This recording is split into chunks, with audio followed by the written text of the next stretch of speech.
Mainit ang usapan ngayon matapos mapansin ng maraming analysts na tila hindi pa rin tanggap ni Anthony Davis ang naging hiwalayan nila ng Los Angeles Lakers. Sa laban ng Lakers at Dallas, malinaw raw sa body language ni AD na may bigat pa rin ang loob niya lalo na pagdating kay LeBron James. Sa game kahapon, naging mabilis ang mata ng mga analysts at fans sa bawat galaw ni Anthony Davis. Ayon sa kanila, halatang hindi komportable si AD sa presensya ng mga dating kakampi, lalo na kay LeBron. Habang nagwa-warm up at nag-iikot ang mga players, mapapansin na sina Rui Hachimura at Austin Reeves lang ang kinausap ni AD. Matipid, maikli at halos walang emosyon. Pagdating kay LeBron, wala man lang simpleng ngiti o kahit tipid na acknowledgement. Para bang may pader na hindi pa rin nababasag mula nang mapunta si Luka Doncic sa Lakers kapalit niya. Mas naging kapansin-pansin ang eksena matapos ang final buzzer. Si AD agad lumapit kay Austin Reeves at niyakap ito ng mahigpit,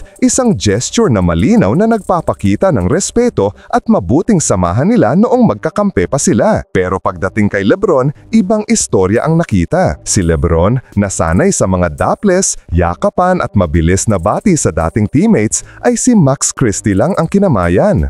Pagkatapos ay tumawa at nagbiruan pa kay Kyrie Irving. No interaction, no eye contact, walang kahit anong palatandaan na nag-uusap pa sila.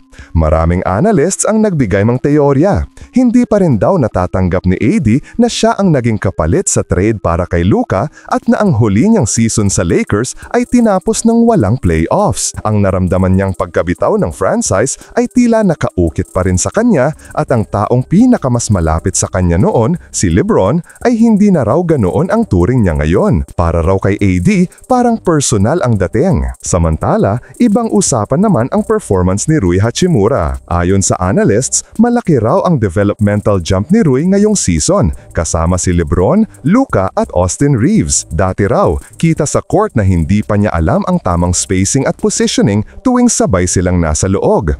Madalas siyang pagsabihan ni LeBron na gumalaw, lumipat ng pwesto at mag-react ng mas mabilis. Ngayon, iba na ang laro niya.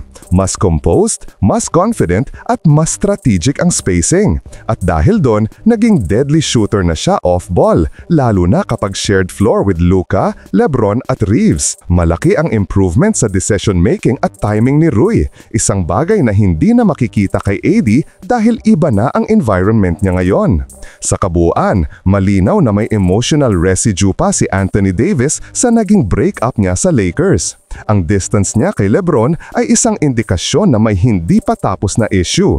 Ngunit habang si AD ay parang stuck pa sa nakaraan, ang Lakers naman ay lumilipad na pasulong, lalo na sa pag-improve ni Rui at sa synergy ni na LeBron, Luka at Reeves. Isa itong larawan kung paano mag-move forward ang franchise habang may mga player na hindi pa handang mag-let go. I-comment ninyo na lang po sa ibaba ang inyong opinyon at huwag kalimutang mag-subscribe sa aking channel. Maraming salamat po!